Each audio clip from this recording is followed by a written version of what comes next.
Today we're talking about advice on life.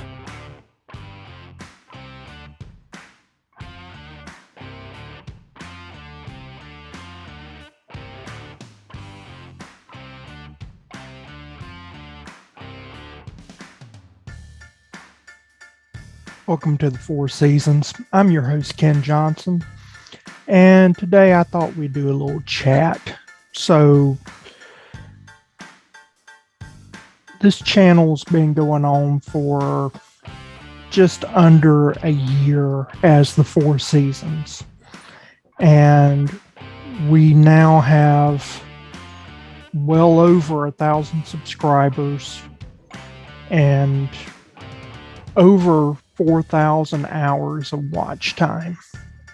And so one of the things that I routinely do is I look at the analytics, and the analytics have told me some interesting things. I'm going to read it out.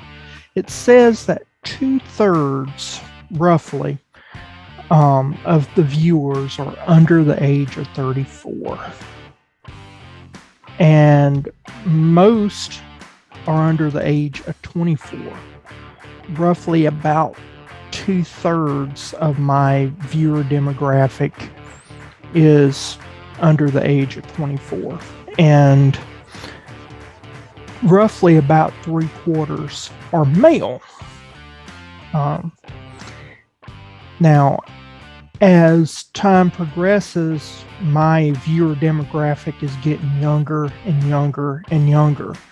And the fastest growing number is women under the age of 24. But still, either male or female, the idea of people being under age 24 coming to see a guy that's in his late 40s, it amazes me. I try to figure out what I am providing that is of such benefit to such a young population. And so that got me to thinking, what would I want to tell myself back when I was that age? What wisdom have I learned over the years that I wanted to share with them? So today, we're going to talk about life lessons, ways to live better, and have a more full life. These ideas will not give you more years to your life, but will give more life to your years.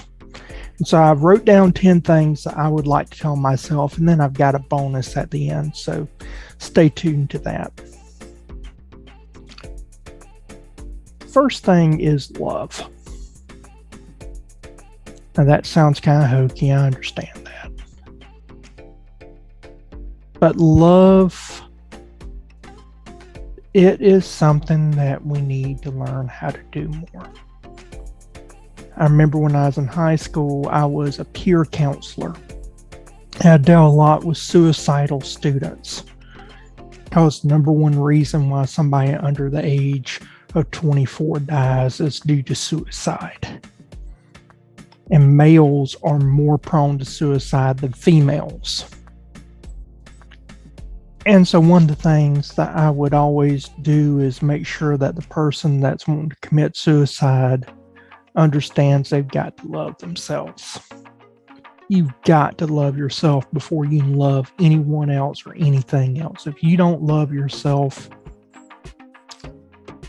life isn't worth living. Now, I don't mean to be stuck on yourself and think that you're great and all that and God's gift to mankind. I'm just saying love yourself.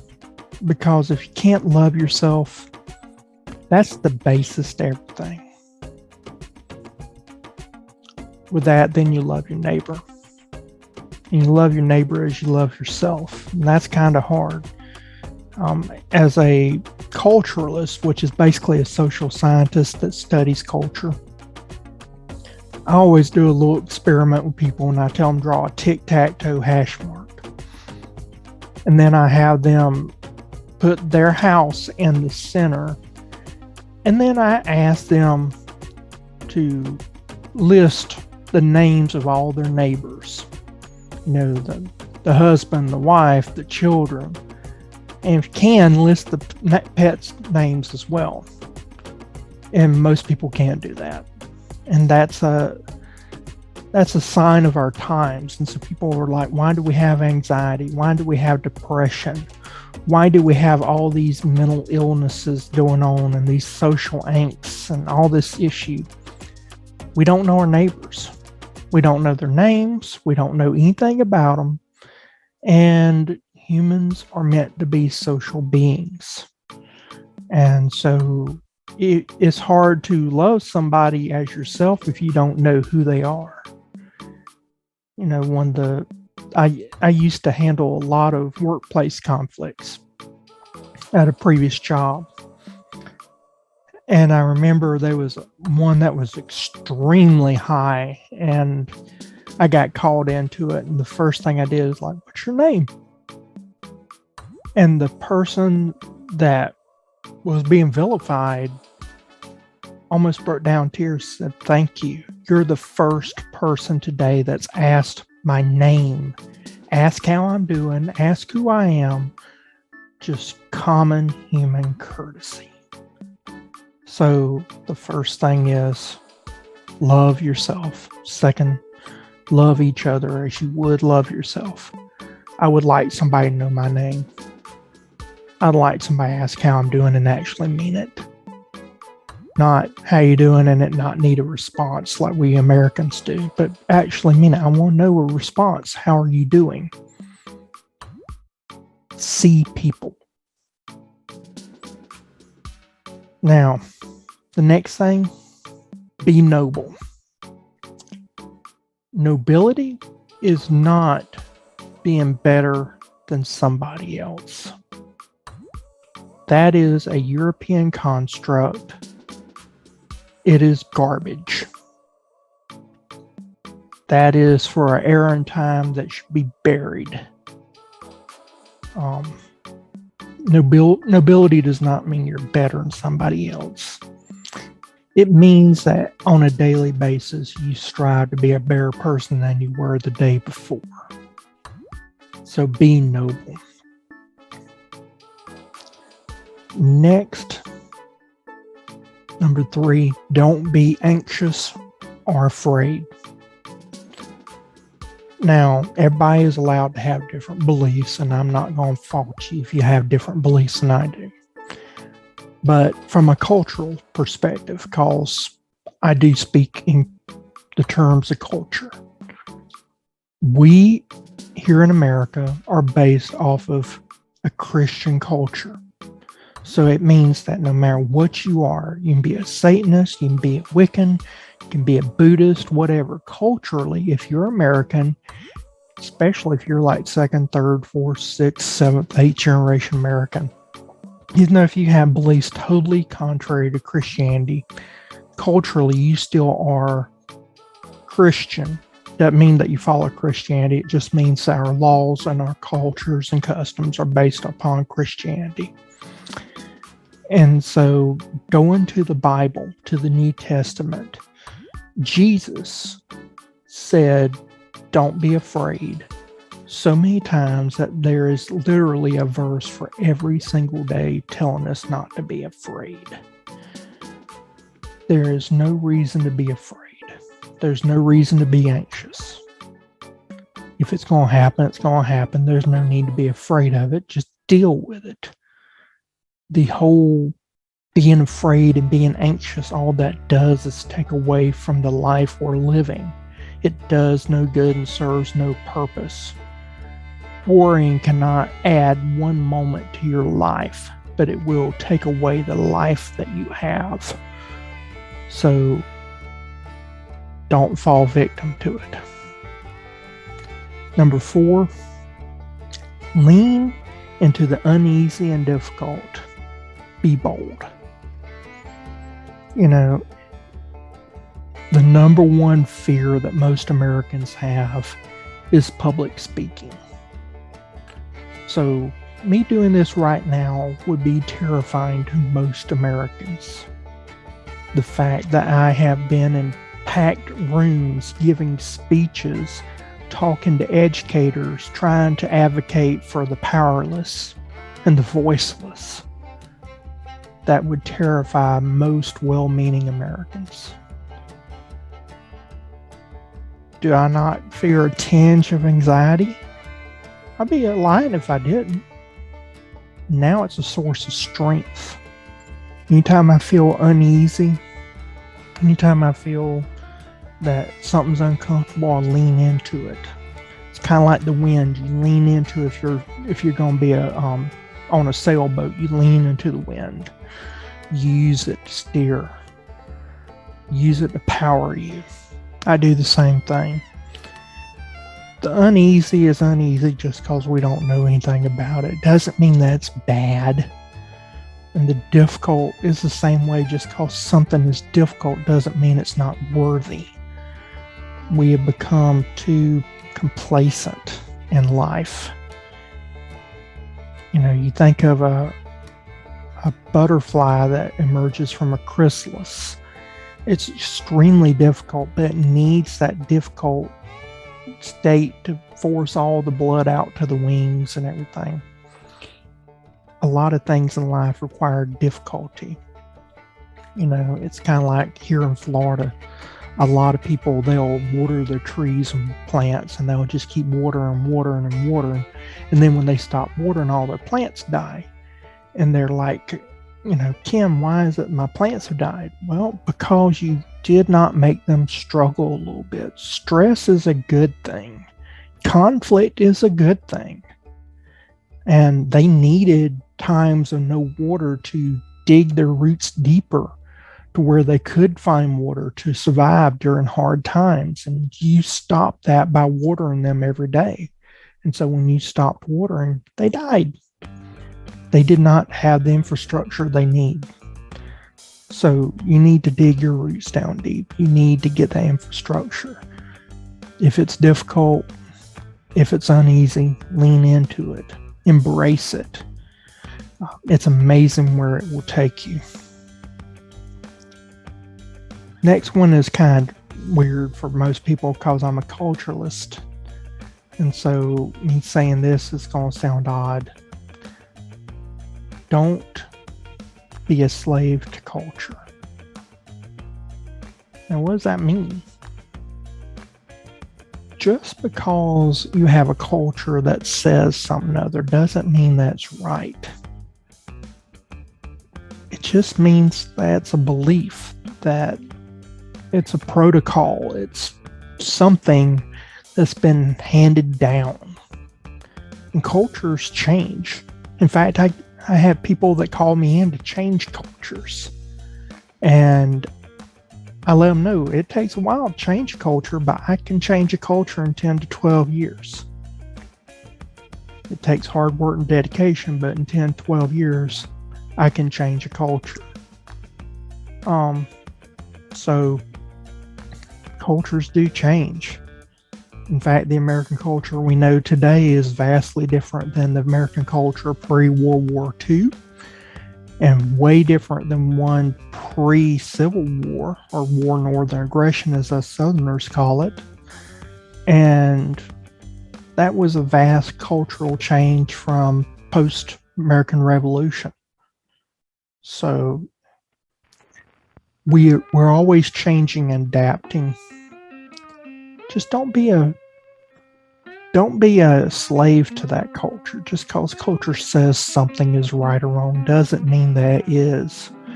It is up to you to discern and do what is right for you. Now, the other one is a difficult one for some people because there is a trend now to abandon faith.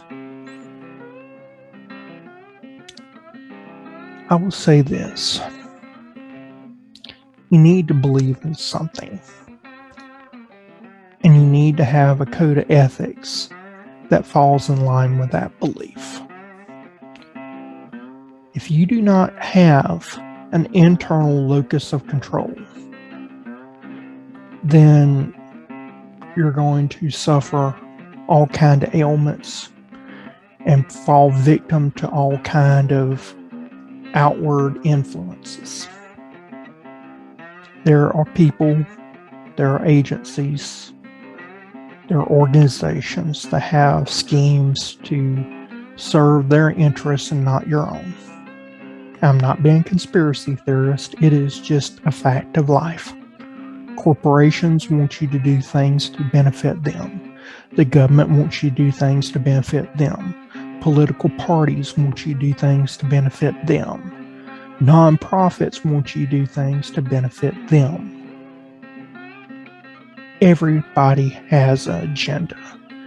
And if you got a group of people, it just means you got a bigger agenda that somebody is trying to impose upon others. It is how humans work. And one of the problems in America right now is that people are suffering from depression, anxiety, a feeling that reality is no longer real, all sorts of issues, but partly because the culture no longer is the culture they once knew. Things are not the way that they once knew. And that a lot of that is because most people do not have an internal locus of control. They're basing their feelings, their thoughts, and everything on the rest of the world. You know, you see these old men now that they're almost fearful, and they watch the news, and these talking heads on both sides of the aisle. You got conservative news sources and liberal news sources, and they're feeding people anxiety. They're not telling them news, they're telling them beliefs, and they're feeding people beliefs to terrify them. And I've seen liberal men that all they do is listen to the news, and to a point they're depressed. I've seen conservative men that all they've done is gotten depressed and angry, instead of having their own internal locus of control and going, you know what? I am the only one can make myself happy. I am the only one control my future. And whatever happens in this world, I'm going to do what is right for me and my family. You don't have that much anymore. And as the population gets older, you see it more and more in an aging population. That is where we get all these preppers, that they spend a massive amount of time and resources worrying about a collapse of our country that may never come. Same thing in churches. You have people that they have given up doing the work that they're called to do, waiting on a Savior that may never come during their lifetime. He hasn't come in over 2,000 years, but yet they're convinced he's going to come any day now because they've given up. And so he must come because we've given up. No, they just gotten sorry is all they've done. You need to worry about yourself, have values that they are in line with what you believe. And I'm okay if you don't believe the way I do, as long as you have values and you have moral compass, and you can be an adult and listen to other people, and you don't have to agree with them, but see people as people. That right there is way better than America has been in over 200 years. So do that. This one is kind of one that gets me in trouble with my restorative justice people. They know that I'm American Indian, Cherokee, but, and I apologize, the truck has come by and the dogs are barking. So if you hear dogs, it's because somebody's delivering. But I get in trouble with them because I'm Cherokee, I'm Native American, and I say this, and they're like, that is so racist. I'm like, it has nothing to do with racism. It has to do with life. And so this one is one that I get in trouble with a lot, but it's true. Pioneers get shot, settlers get rich. What does that mean? I always want to be a pioneer in everything. So if it was computers, I want to be a pioneer in it. If it was some type of new education, I want to be a pioneer in it. And then I learned over the years that ones that they've let others kind of speed ahead, they're the ones that normally make money. Think about all the ones that tried to make an electric vehicle before Elon Musk came into being. Elon Musk did not invent space travel. He is a settler. He is not a pioneer. His favorite hero, Thomas Edison, somebody I cannot stand. Historically, he was abominable. I just could not stand him. But the good thing about Thomas Edison, if there was a good thing, he was a settler. He was a con artist. Don't get me wrong. He was nothing but a con artist. But he surrounded himself with people that knew more about science than he did, namely Nikola Tesla. And he took a bunch of inventions that he knew had promise but had flaws, and he bought them out. And then he had those inventions reworked until he could make money off of them. For instance, he didn't invent the light bulb. He bought that invention. It didn't work. He would meet with somebody for a few seconds. They would see it, marvel, and then it would blow and he'd have another light bulb to replace it. Ironically, the light bulb that we used until fluorescence and LEDs took over was Nikola Tesla's invention. He took the poorly worked Edison invention and reformulated it because he had worked on that project. Ironically, Edison still gets credit. Edison didn't do anything. Tesla did. And Tesla was not a business person, so he wanted to give everything for free. And that doesn't work in a free market system. So Edison gets it. Just remember, though, if you go to be a pioneer, you'll have more fun. You'll also have more stress. You know, it's kind of like I used to do restorative justice in school systems, and I spent out a massive amount of money and time. And as more and more people got into restorative justice, I got pushed out until the schools closed their doors to it and they started producing their own professionals that were poorly equipped and trained. So they actually had inferior restorative justice practitioners. And the ones that were more qualified and had more information and more knowledge and more experience, we were shut out.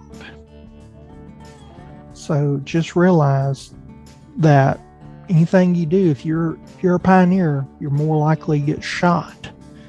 And if you're on something where you're taking stuff that's already been looked at, you more than likely are going to find success. A lot of people want to know, how do I find success? Pioneering something is not how you find success. So I know it sounds like an old guy, but it's something I've found to be true. Next, never stop learning. If you stop learning, you die as a human. Not physically, but mentally, emotionally, culturally. You die. You wither away. It's a worse kind of death than I can imagine.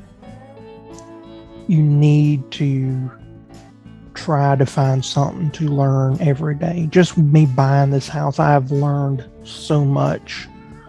I am now dealing with electricity. I never would have done that, 30 years ago, 20 years ago, 15 years ago, 10 years ago. Now I'm dealing with electricity almost constantly as I change out light sockets and light fixtures and fans and all sorts of stuff, getting this house ready. So never stop learning. Number 9, don't trust the government. They're not your friend. There's an old joke in Native American communities. I say I'm Cherokee, but you can go to almost any tribe, and the joke is, sure, you can trust the government. Asking Native American. Why is that? Because the government has screwed over Native American probably more than any other racial, ethnic group. That's what they do. The government is to govern. And it has its own agenda. And any time, that tide can change. You think about it, Roe versus Wade. I'm not going to say if it's right or wrong, but you think about the fact that for years, you couldn't have abortions. And, the liberals were like, we have the Supreme Court, and we can do what we want to through the courts, and we can win through the courts. So it doesn't matter if we have Congress, don't matter if we have the presidency. We have the courts. Now the conservatives have the courts. And you see Roe versus Wade being repealed.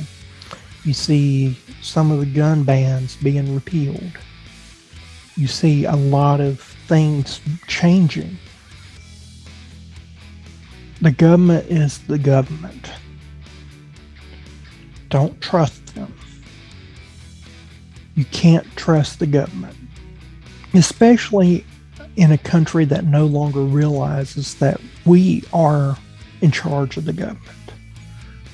The average American no longer votes. If they do vote, they only care about the president. They don't realize that your city council member, your mayor, your county commissioner, your commissioner agriculture, all these different elected offices at the local and state level have more importance on your daily lives than the governor, the president, a congressman, or a senator. Those have the least value in your life, the least level of importance, the least power. But that's what we all worry about. And so as we, the people, remove ourselves from the government, you have a bureaucracy with their own agenda that's left pretty much to do as they wish. And that can be dangerous. So don't trust that. It's like having a dog that becomes a stray. You might find a good stray, but left on its own devices, it'll bite, more than likely. So be careful. Don't see the government as a friend. Number 10, don't trust what you were taught in schools. I mentioned about Tesla. When I was going to school, they didn't teach anything about Tesla. It was always Thomas Edison. The government has an agenda, and most people are taught their basics of education through a government school, which I find to be concerning.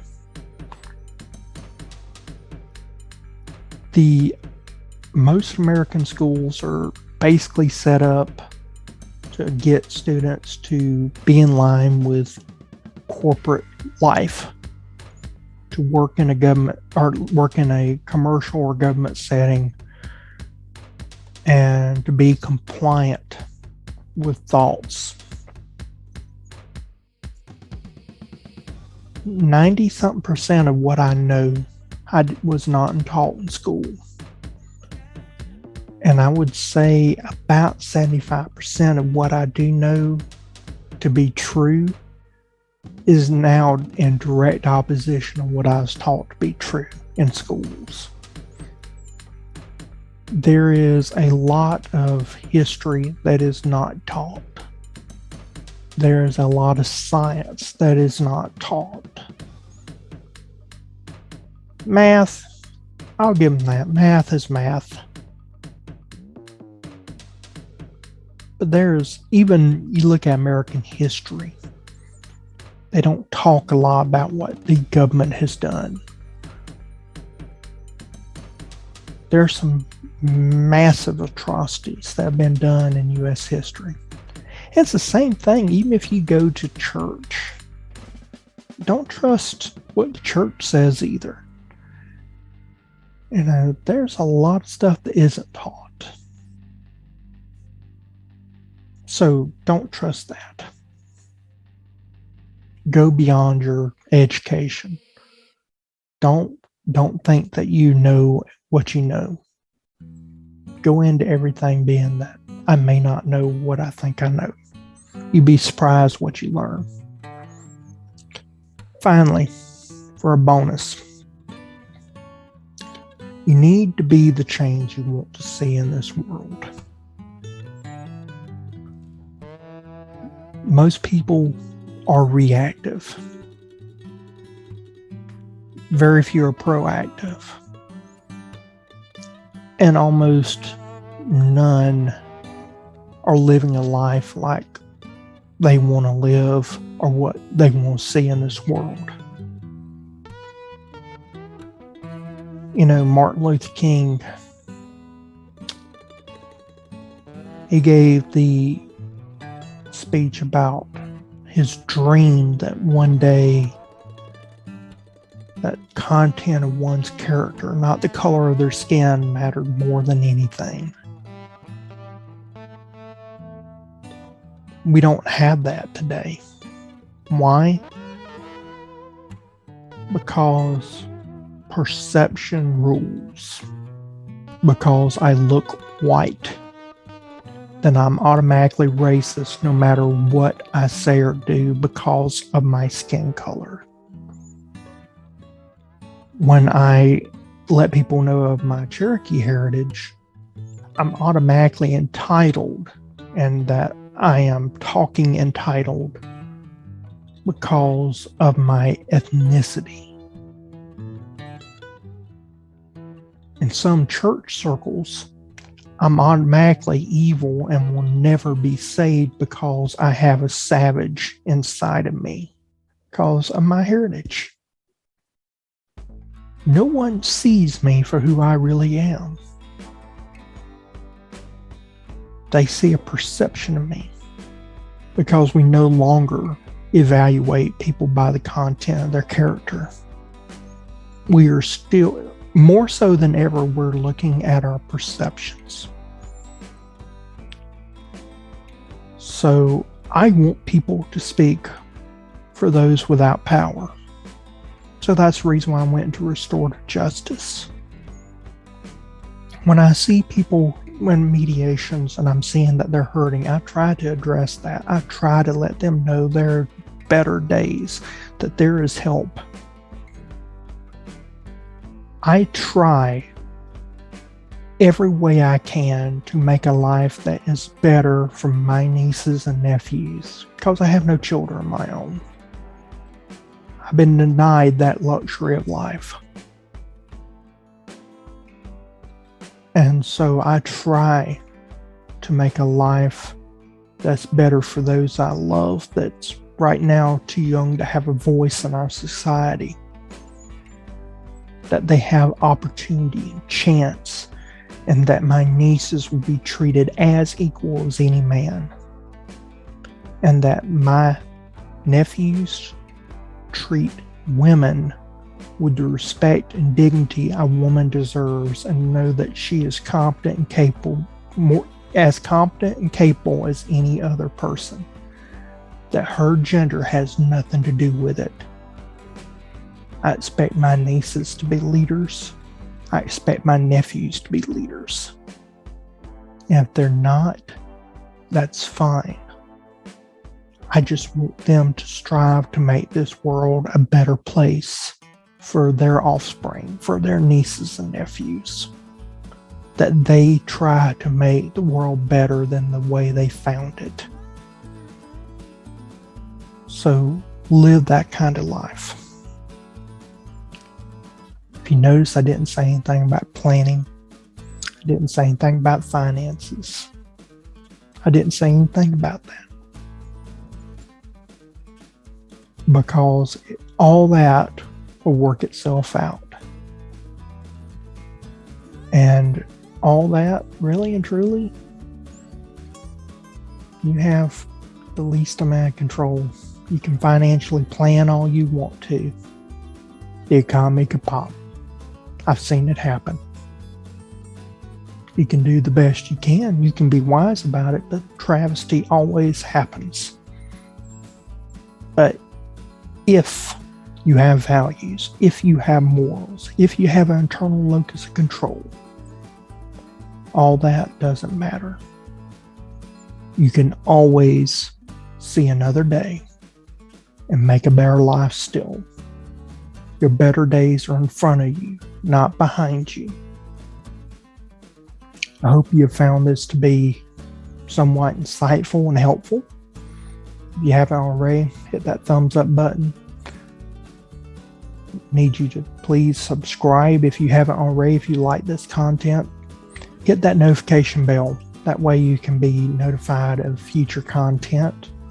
And I will see you again next time. Bye.